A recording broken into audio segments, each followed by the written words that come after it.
Guys, welcome to my channel Akhiyan vlogs. పెళ్ళికి ముందు నువ్వు చెప్పింది చేస్తా, నిన్ను దాటి ఎక్కడికి వెళ్ళను, నువ్వు ఇక్కడికి వెళ్ళమంటే అక్కడికి వెళ్తా, వద్దు అంటే ఆగిపోతా అని చెప్పే మగాన్ని దయచేసి నమ్మకండి. మీకు ఈరోజు ఒక స్టోరీ చెప్తా, అది చివరి వరకు వినండి. So one of my relative story ఏంటి అంటే తనది అరేంజ్డ్ మ్యారేజ్.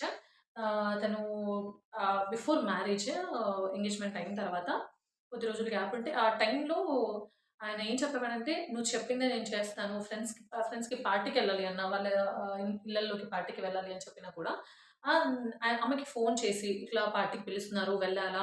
వెళ్ళనా? నువ్వు చెప్తేనే ఓకే అని చెప్తా. వెళ్తాను." ఇలా ఉన్న మనిషి వన్స్ పెళ్లవ్వగానే ఎలా మారిపోయాడంటే, ఎక్కడికైనా వెళ్తే లేట్ నైట్ రావడము. "ఎక్కడికెళ్ళొచ్చావు?" అని అడిగితే ఒకసారి ఏమో ఇట్లా బయటికెళ్ళొచ్చాను అని చెప్పడం. అదే ఎక్కడికి వెళ్ళావు చెప్పొచ్చు కదా! నాకొకసారి చెప్పి వెళ్ళొచ్చు కదా! టెన్షన్ పడ్డాను. ఫోన్ కూడా ఆన్సర్ చేయలేదు అని అడిగితే, "నేనెక్కడికి వెళ్తే నీకేంటి? పదే పదే అడుగుతున్నావెందుకు? నన్ను క్వెషన్ చేయకు. నీకు ఆ హక్కు లేదు" అని చెప్పేసాడు డైరెక్ట్‌గా. సో, ఎలా రియాక్ట్ అవ్వాలో తనకి అర్థం కాలేదు. అండ్ యూజువల్‌గా పెళ్లి అయిపోయిన తర్వాత మనము ఫినాన్స్ కూడా అడుగుతాం కదా!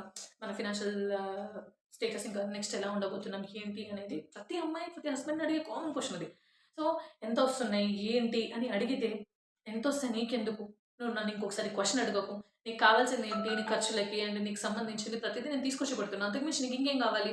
అని చెప్పేసి చాలా ర్యాష్‌గా అండ్ చాలా హార్ష్‌గా సమాధానం చెప్పిండంట. పెళ్ళికి ముందు తనతో బిహేవ్ చేసినట్టు ఆఫ్టర్ మ్యారేజ్ ఫ్యూ మంత్స్‌లోనే కంప్లీట్ క్యారెక్టర్ చేంజ్ అయిపోయింది. సో, పెళ్ళికి ముందు తను ప్రతీదీ చెప్పింది నమ్మి తనకంత వాల్యూ ఇస్తున్నాడు, రెస్పెక్ట్ ఇస్తున్నాడని ఏదైతే తన మాటల్ని తను గ్రేట్‌గా అనుకుందో, ఆ వర్డ్స్ అన్నీ ఆఫ్టర్ మ్యారేజ్ కంప్లీట్ ట్రాష్ అని అర్థమైపోయింది. సో, అమ్మాయిలు బీ కేర్‌ఫుల్. నేనేం చెప్తానంటే పెళ్ళికి ముందు ఏ మగాడైతే మీతో నీకు నచ్చినట్టు నువ్వు బ్రతుకు, నాకు నచ్చినట్టు నేను బ్రతుకుతా. ఇద్దరం కలిసి అడ్జస్ట్ అయ్యే ఏదైనా సిట్యుయేషన్ వస్తే, ఆ సిట్యుయేషన్‌లో నేను అడ్జస్ట్ అవ్వాలి అనుకుంటే, అవ్వాల్సిన సిట్యుయేషన్ వస్తే నేనవుతాను. నువ్వు అవ్వాల్సొస్తే నేనవ్వను. నేను మా అమ్మగారింటి దగ్గర ఇలా పెరిగాను, ఇలా పెరిగాను అనేది కాకుండా ఆ సిట్యుయేషన్‌కి తగ్గట్టు నువ్వు కూడా అడ్జస్ట్ అవ్వు. ఇద్దరు కలిసి ఏదో ఒక చోట కాంప్రమైజ్ అయ్యి, అడ్జస్ట్ అయ్యి బ్రతికితేనే లైఫ్ హ్యాపీగా ఉంటది అని ప్రాక్టికల్‌గా మాట్లాడే మగాడిని మాత్రమే నమ్మండి. అలాంటి వాళ్ళు అంత నిజాయితీగా ఉండి, అలా మీకు చెప్పారు అంటే పెళ్లి తర్వాత కూడా వాళ్ళ క్యారెక్టర్ చేంజ్ అవ్వదు. సో, అలా క్యారెక్టర్ చేంజ్ అవ్వని వాళ్ళతో మీరు ఎప్పుడు హ్యాపీగా ఉంటారు. So, be careful. ఎప్పుడైనా మనిషిలో నిజాయితీ, లాయల్టీని పెంచుతది.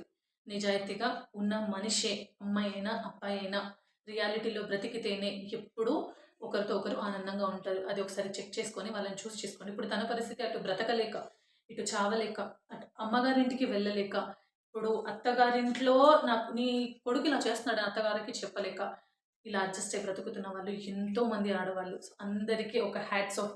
కానీ జరిగింది జరిగిపోయింది. ఇప్పుడు కొత్తగా మ్యారేజ్ చేసుకునే వాళ్ళు, వాళ్ళు ఎంత నిజాయితీగా ఉన్నారనేది చూసి మాత్రమే వాళ్ళు